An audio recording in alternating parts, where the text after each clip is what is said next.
Hi there. This is Lit with Lloyd, and I am your host, Lloyd Russell.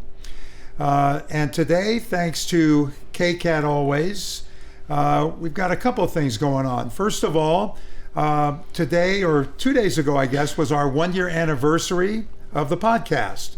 So for all of those who have listened or watched at least some, thank you for that, and we're looking forward to year 2.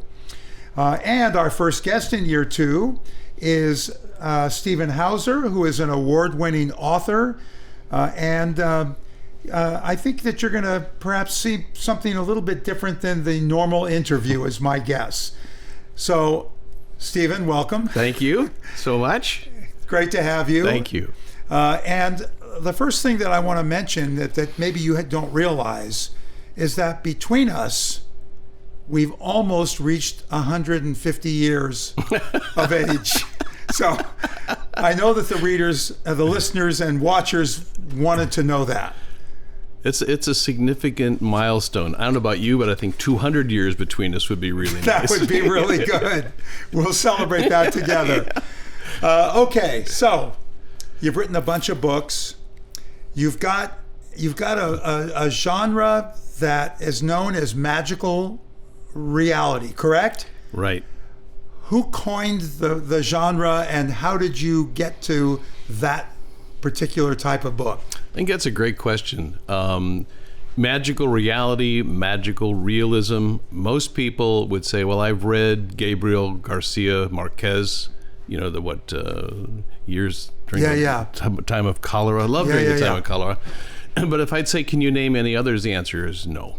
So what I'd like to do is try and define it in such a way that it becomes easy to understand and use. It is a genre, and the idea is that you're having an everyday life, and something enters into that, which is mysterious, strange, otherworldly, possible supernatural. Probably the greatest short novel of that reality is Metamorphosis, which is Kafka's novel, which starts out where he wakes up in bed as a cockroach. Which he never really talks about how that happened. I like to consider the genre in the terms of a tall tale. And give you some examples. Literature, ancient Greek and Roman literature is full of those kinds of stories. The Bible is probably the real foundation for where a lot of those are drawn.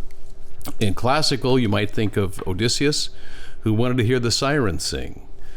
He plugged all the crew's ears with wax and then was tied to the mast. And the singing was so beautiful that he cried and pleaded to be untied so he could join the sirens singing in the rocks, which is a good thing he didn't, because they would have eaten him. But that's obviously a great travel anecdote. It's beyond reality, but it tests him to the end. A thing about magical reality is it's not so much what the characters do, but you watching them. And what would you do? How would it affect you? Another example is David and Goliath. Goliath, a 9-foot giant. David, shepherd boy, brings him down with his sling. Tall tales exist today, a lot in religious circles, and they probably wouldn't like the term tall tale, so let's call it something that's foundational and metaphysical or religious. I read the other day that more than 50% of the adults in America believe that we're in the last times, as described by the book of Revelation. If you've looked at Revelation, Jesus comes back quite angry at everything, and there are floods and famine, devastations. The world basically comes to an end. So that tall tale, if I may, is close to the heart of hundreds of millions of people in this country. I think what makes tall tales fun is that it takes you away from your familiar territory and your familiar props. An equivalent might be when you go traveling. When you go traveling, you're not really sure, how do you catch a taxi? Am I working the ATM properly? Do I know enough about the language to order? So that's either very scary or extremely refreshing to go into an environment where the rules have kind of softened and disappeared, and you're on your own. You're on your own to observe. A last note on that would be that we are surrounded by tall tales in the cinema.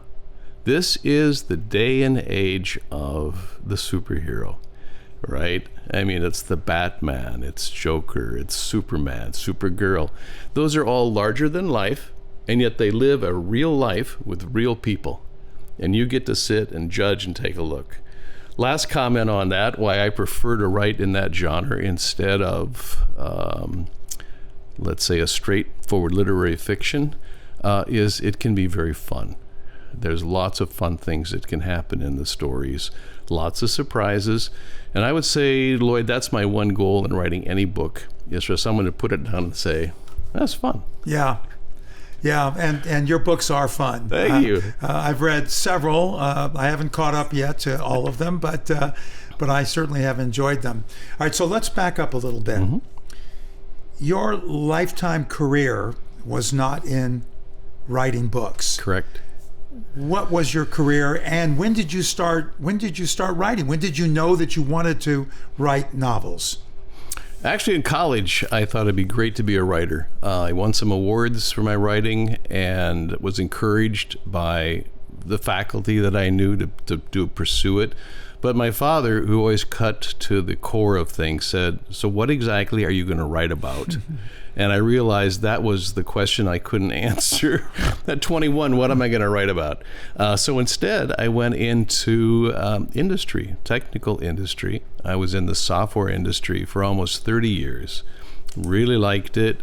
And I found that being a person of humor and buoyancy and availability made my crews do exceptionally well. So, of course, I was able to benefit from that, and I really enjoyed it.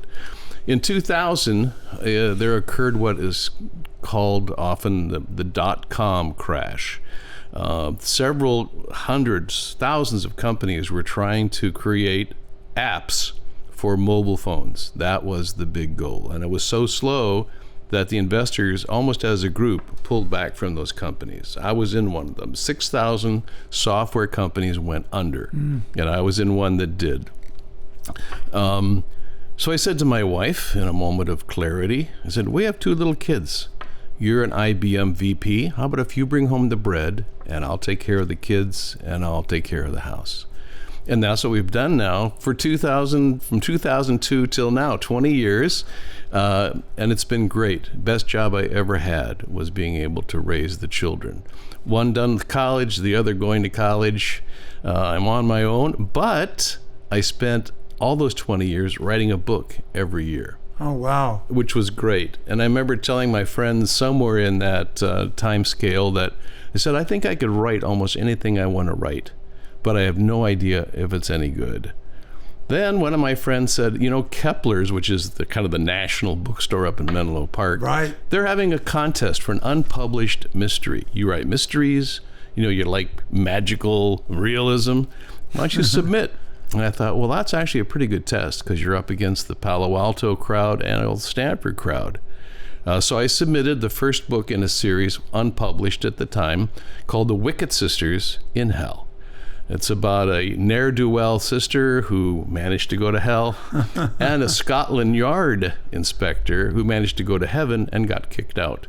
So they both wind up in hell.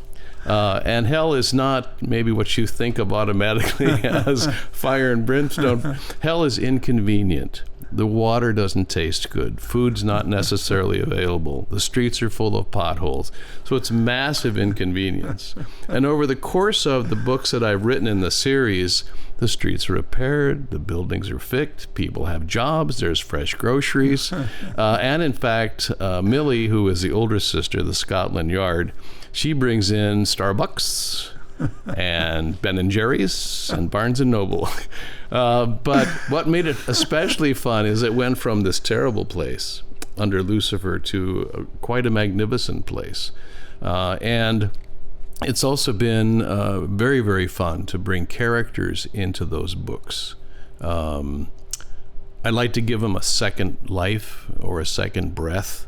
And in the context of what's happening in that book, it can be very fun, very clever, very dangerous. One of the books, Jack the Ripper, of course, in hell, starts up again. And he's just as smart as ever. They can't peg anything about the guy or why he's killing or how he's killing, but he is. So they go to one of hell's more famous residents, and I hope this doesn't offend anybody. They go to Albert Einstein. The reason he's in hell, by the way, is because he invented the atomic bomb, if you must know. But they go to him, and in the 1920s, a lot of people don't know it, but Albert Einstein saw and visualized wormholes as two special realities. One, it could geographically take you from place to place. Now often they talk about folded space and being able to go through it. That was his idea, geographically. But a lot of people don't know that he also called those wormholes time bridges, where you could connect from your time to anywhere you wanted to go if you could figure out where that wormhole was. So in one of the books, Jack the Ripper is actually confronted in London, 1888, because Einstein has managed to send the Wickett Sisters back to find him. So he's there. Wyatt Earp and his boys are in one of the novels. Joseph Smith is in the novel, the Mormon. In fact, they find golden tablets down in hell, which kind of surprised everybody except Joseph. Agatha Christie puts in an adventure. Charlton Heston is there. And I think you also would enjoy meeting the Archangels. Jesus is a great guy. Jehovah is a little bit more stiff and a little harder to deal with. But nothing in the series contradicts anything at all in a traditional interpretation of Scripture. So all the characters, while they might have a flamboyance or a humor or something that you wouldn't expect, is still in the character of you seeing that person in the Bible. So I have no idea what question you asked me, but I'm at the end of what I had to say. You did have a couple of commas and semicolons in there, but no periods. No. Till now. Okay, so just following up on that. So you've had no backlash at all from any religious people? I've had individual comments. One series I'm writing is called, it's about Jesus, and it's an alternative series, so they all are. I woke up and got out of bed one morning, and the phrase went through my head, what if the greatest man who ever lived never died? And the novels that have grown out of that now, which there are 6, 3 are published, is that Jesus declares himself to be the Messiah of the Jews. And he builds a kingdom, recovering from the devastation of the Romans. He builds a kingdom, a giant kingdom with massive troops and a wonderful economy, and becomes a very major power in the Mideast. So the series of books shows him really as a messianic king, a true king of the Jews, and on a par with Roman power. One of my favorite books is not published yet, but it was really fun to write, is I'm not a great fan of the so-called Catholic kings. One actually was a queen. It's Queen Isabella and King Ferdinand of Spain. When they came to power, they began a massive push to kill or remove all the Jews and all the Muslims from Spain. I mean, we're talking brutal years of violence. So in my book, when Jesus gets ear that the Catholic kings are beginning to push against the minorities, he saddles up an army of 200,000 men and rides to Spain to find out what's happening. So that's the kind of thing you can only do with tall tales. Yeah. But I'm looking forward to seeing what happens. All right, so you said that you started writing a book a year in, 2002? 2002. So have you literally written 19 or 20 books? Yes, at least. Wow. And it's there are a whole range of topics. I tend to like series so they can build as opposed to one 1,900-page book. So the Wickett Sisters in Hell is the series of them investigating crimes in hell. There is murder in hell. Satan and nobody else knew that until people wound up being murdered. The first book, he actually has corpses being dumped on his front porch. I read that one. Did not appreciate it. Yeah. So the thing, however, is you can be killed, but you also are brought back. The Bible teaches that there's a heavenly body and there's an earthly body and there's a hell body, if that's where you wind up. And God, being quite loyal to his own sense of justice, if you get killed in hell, he'll recreate your body for you. because hell's everlasting. There's no way that you're going to get out of it early. I think the nice thing about writing a series also is it brings in so much outside personality. You don't have to spend all your pennies on that one book. And you learn all kinds of things. A little tidbit I learned was that Wyatt Earp actually tutored John Wayne on how to be a cowboy. And I thought, well, that's great. How do you do research for these things? I mean, you obviously have research because the famous people in history that are in hell, they're there for things that we, the common folk, don't know. Yeah. But you have done research to find out that they have done something that legitimately lands them there. How do you do research for this? Great question. And it is a lot of research. I don't outline or plan where the novel's going to go, but I do read as much as I can about the individual characters who will be in the novel. And there's almost always a huge surprise. I wrote one novel where an ancient city, old city, is uncovered in hell. Lucifer did not know about it. And when the city is excavated by Millie and Marty, the Wickett Sisters, they discover that the town's population was murdered, wiped out. So not only is it a mystery town, but it's a town that was led to destruction. Well, who did it? If it was people in hell, they're still here, which means we can figure out who they're going to be. And they have Satan bring back some of these people that were killed. One of them is Joseph Smith. And much to my surprise, I had always thought, as I was taught, that Joseph Smith was a victim of cold-blooded murder. Turns out, not exactly true. Joseph Smith landed in the Midwest, and he formed a private army of 5,000 people. I think it was Nauvoo, Illinois. 5,000 people, and made them his own, literally, private army. The governor of the state arrested him and took him in for trial, saying that this was illegal and inappropriate. While he was in jail, Joseph received 6-shooters. They were smuggled into him. He thought, I'm going to protect myself even if nobody else is. And when the mob did finally approach the jail and start breaking through the windows, Joseph took out 12 guys. Wow. Before they were inside and did some justice, quote unquote. So a tough, amazing, brilliant person, and was very fun. And as you might imagine, a little bit self-righteous. So he was a character that I really enjoyed having in a book. Wow. All right. We got to take a quick break, and then we shall return with more of Stephen Hauser and his books.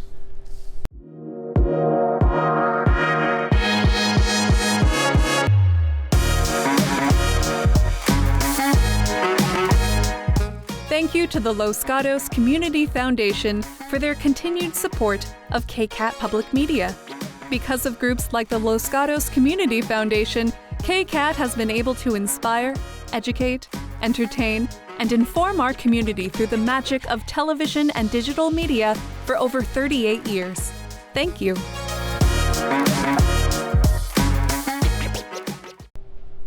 And we are back with Stephen Hauser. Let's pick up where we left off. So I asked you about kickback on the religious side. Have you had any kind of kickback or comments on these very famous characters that you are sending down to hell? I mean, has anybody from Einstein's family contacted you, for example?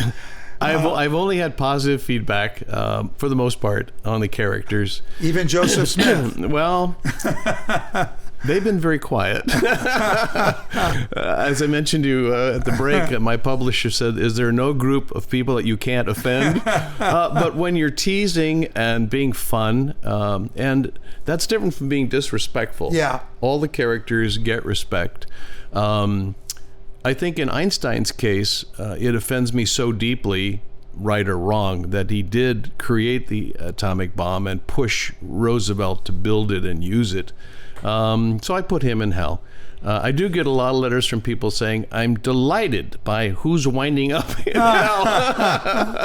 Well, did you send FDR to hell for? Yes. You have? Okay. Yes. I haven't gotten to that and one also, yet. And also Truman. I mean, they're all culpable. And it's an interesting thing because you can still admire somebody for a bad decision. I think one of the things that's fun about writing, probably in any genre that's mystery related, to just go branch off, is you do get to make the rules. That's what's fun about any writing. Yeah. Unless it's nonfiction and you're being straightforward. Yeah. But one thing about mysteries that I pondered for a long time, why would I want to write something like that? It's regarded as light. It's regarded as a subpar genre. It's not real literature. It's not real writing. And I realized that the appeal for me is that I'm living my life as a mystery, and there's very few answers. I don't really know how my kids will turn out. I don't really know what I'll be doing 5 years from now. I don't really know when I'm going to die. I mean, isn't that the biggest mystery of all? But what's extremely attractive about mysteries, and at any given time, 6 out of the 10 New York Times bestsellers are mysteries, is that you can have the adventure and you can actually see it come to a conclusion. You can see it end. And I think that a great deal of satisfaction comes to us living the unending story, living the unending mystery, that we can see this, follow it through. There's a satisfactory, usually, ending. Even a murder mystery. You read an Agatha Christie, and at the very, very end, it's incredibly satisfying as she pulls it all together, and there's the end of the mystery. So that makes it fun. I have to admit, coming into this interview, that I did not expect so much philosophy from you. But I like it and I appreciate it. All right, so I want to go back to the time when you first got published. Mm-hmm. And do you have the same publisher now for all your books? Are you guaranteed to get every new book published? Tell us all about that. It's a fun story. I'll be the judge of that. Okay. I think it's a fun story. When I submitted my manuscript to the bookstore, Keplers, and I won their award, I'm not sure there's more than 2 or 3 other people in the contest, but I haven't asked. But I won the award. A man called me up and said, I saw the award, I know about the book, and I'd like to publish you. And I said, wow, are you a publisher? He says, no. He said, I'm a painting contractor.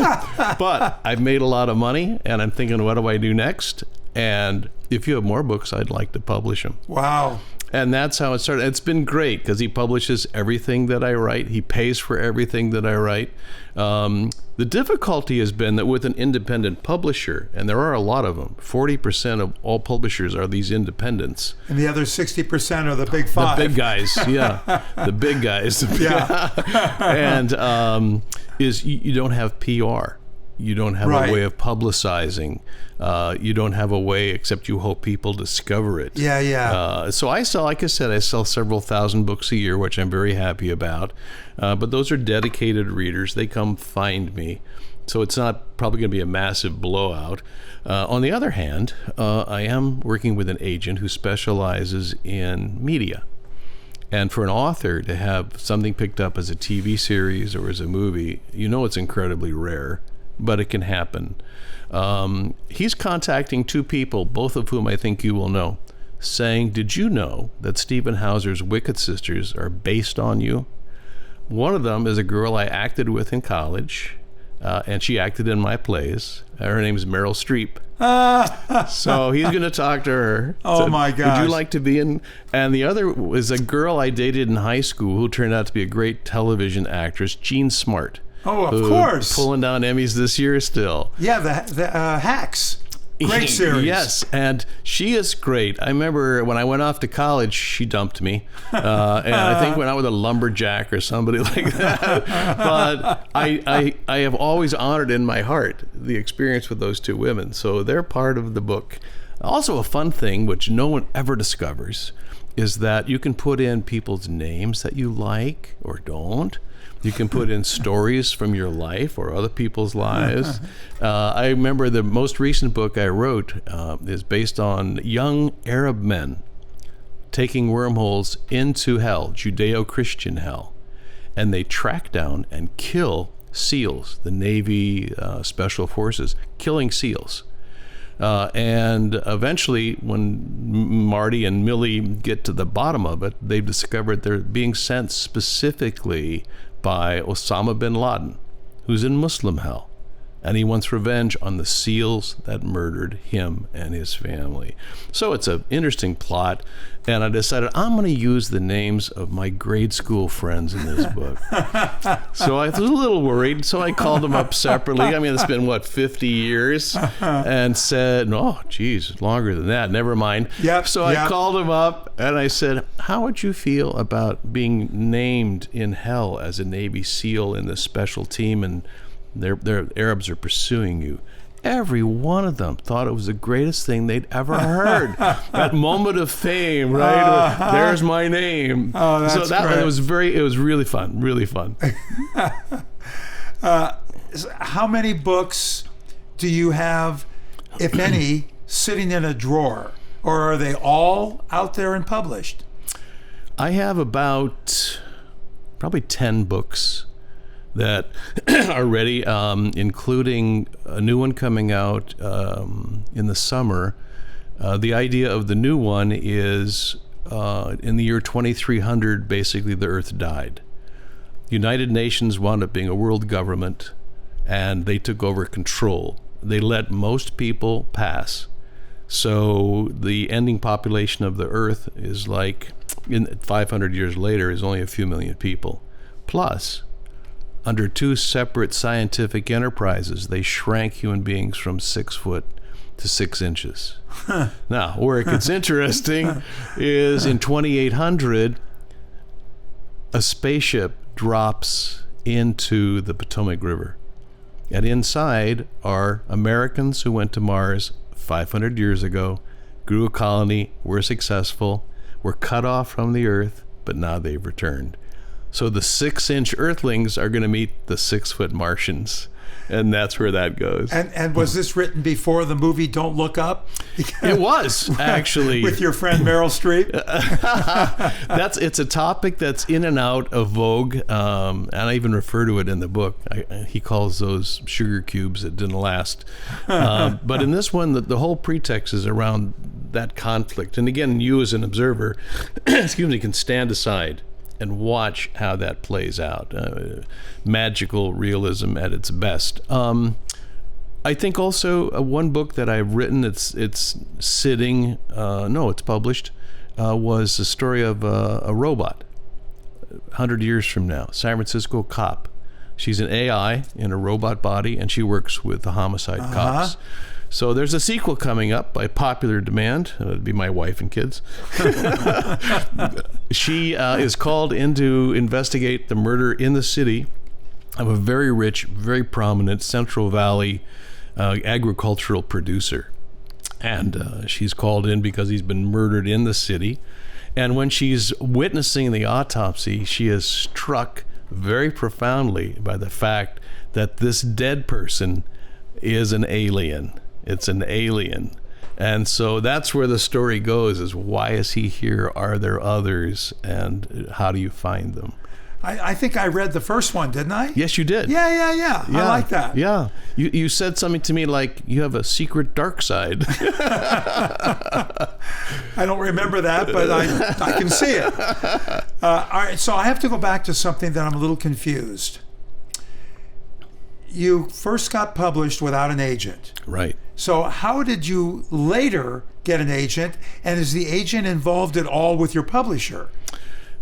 I went looking. There's books that come out every year called How to Find an Agent, or therefore that kind of a title.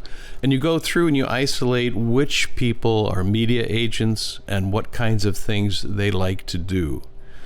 Sometimes in writing agents, you can make a mistake. I wrote an agent in Jerusalem and said, I have this great story about how Jesus becomes the king of the Jews. She wrote back and said, "You think I'd publish that in Israel?"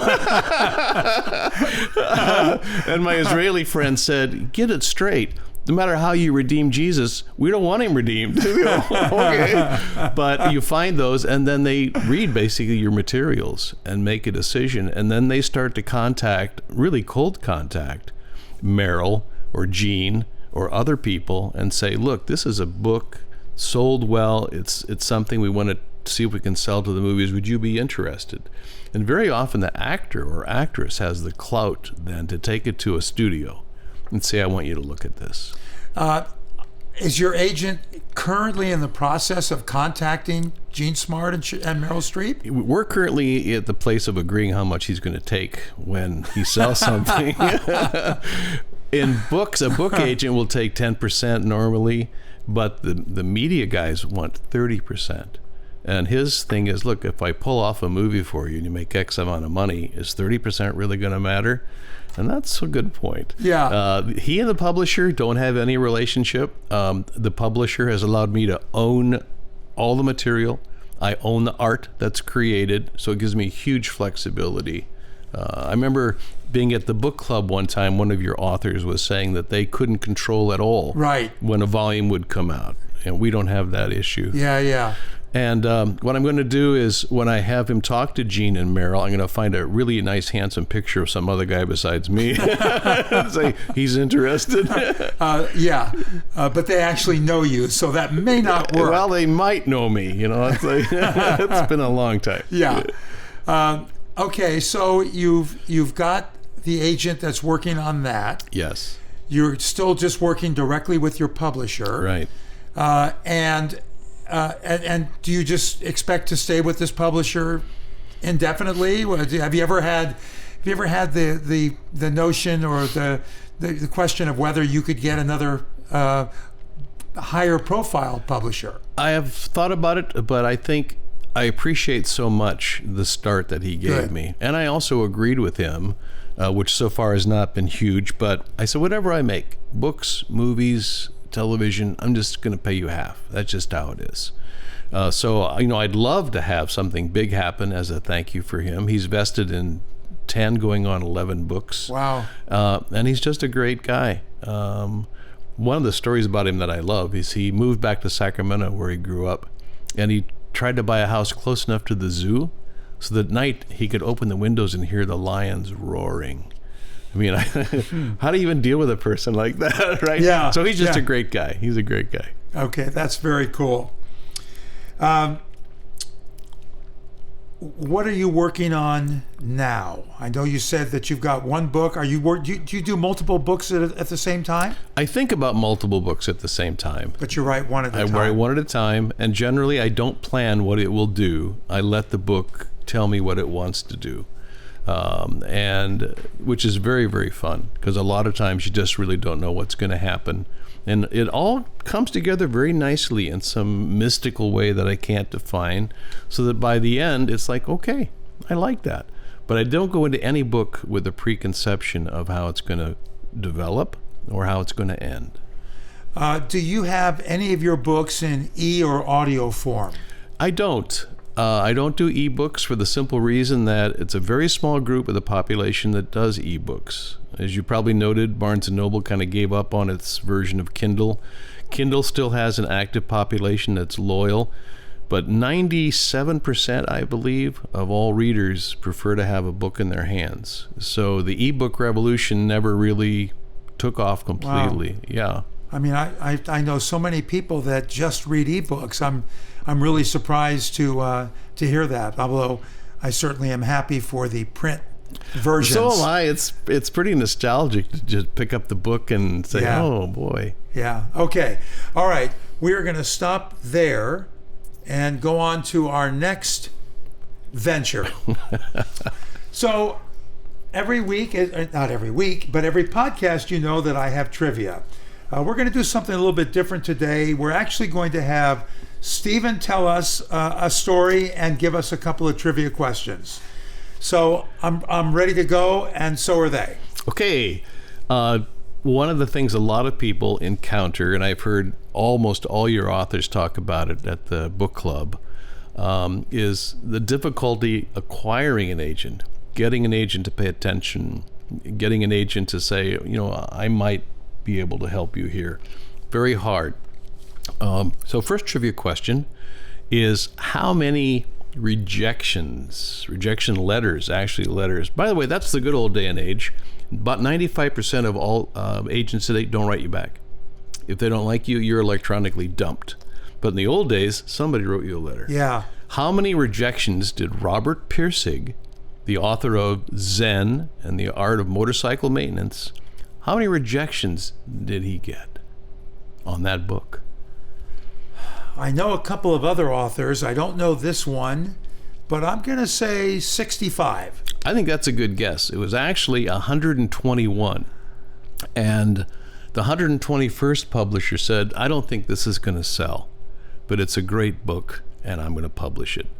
And since then, it sold 5 million copies. Holy mackerel, that's amazing. It did real well. It was a big book in the late 70s, and a heroic book. I had the good fortune of taking a motorcycle trip from Minnesota, where I was living, to California, where I was moving, and I read that book every night on my way. Well, I do know that the Clan of the Cave Bear, Gene Owl, was rejected. I forget whether it was 63 or 68, but it was in the 60s. And that's fairly common for some big name authors. Yeah. So same thing with this. All right, next. And I should say that I probably have gone through 40 media agents before one seriously said, let me see what I can do for you. Oh, wow. And I don't know what works. I don't know what they think. I don't know what impresses them. But eventually, most authors find at least one person that says, I think I can sell this. Yeah. Second trivia question. Dr. Seuss, Ted Geisel, everybody knows that he had a lot of rejections because his stuff was so different.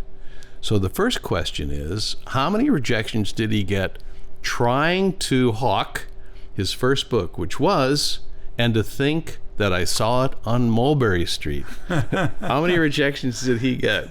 Our last author, by the way, that hasn't come up yet on air, wrote a book called Mulberry. Believe me, it had nothing to do with Dr. Seuss. Okay. 53. That's very close. It was 1936, and he had 27 rejections. In fact, the part of the story that's really fun is he was walking from the publisher, because in those days you could actually go in and make a presentation. He got his 27th rejection letter and was walking down Madison Avenue, and he says he was determined to take this book, go home and burn it. But he's walking down Madison Avenue, and he runs into a classmate. He went to Dartmouth College and runs into a guy that he knew. It turns out the classmate is now the kids editor at one of the major publishers. Oh my gosh. He said, let me see it. Calls him back and says, I'll publish it. Publish it. Later, as Seuss said, if he'd been walking on the other side of the street, today he wouldn't be an author, he'd be a dry cleaning owner. Wow. And I've got a story similar to that. Not really similar, but something that's a big surprise. Where the Wild Things Are. Yes. Maurice Sendak originally wanted to write a book called Where the Wild Horses Are and couldn't draw a horse. I don't know if I've done this. I don't know if I've said this before on any of the shows, great. But that's there. Okay, so tell us about J.D. Salinger. J.D. Salinger lived very close to Dartmouth, where I went to college, and very reclusive. I mean, you didn't see or hear from him. It's very, very famous that no one interviewed him. He didn't let people see his books. He only released them begrudgingly to be published. And I'm in the Dartmouth bookstore one day, and I'm looking at the books. There's like a whole shelf by that point of J.D. Salinger books, and I hadn't read any. I knew about him because he's this mystical figure in the Dartmouth woods, but I'm looking at these titles, and I'm pulling them down and looking to put it back, and I get this funny feeling, like hackles on the back of your neck, and I turn around, and there's this very tall man with his arms folded watching me. And I thought, no, it can't be. So I kept looking, and I realized, no, it was. J.D. Salinger was watching to see which of his books I was going to buy. Oh, my gosh. Yes. And it was Raise the Roof Beams Higher, if anybody wants to know. I pulled it out, went to the cash register, and he was gone. So you bought it basically because he was there. No, I wanted to buy it. You were going to buy one anyway. I was going to buy one Okay. anyway. Now today I'd say, gee, would you mind signing this? Yeah. But it was a great experience, and I've only told 3 or 4 people, and the ones I tell say, no, that didn't really happen. I said, no, it really did happen. I think that's really cool. It was fun. It was fun. Okay, I think we're done. We're done. Yeah. It's been a privilege. Thank you. Thank you for being here. Thank you, KCAT. It was great having Stephen here with us. And we will see you next time. Bye.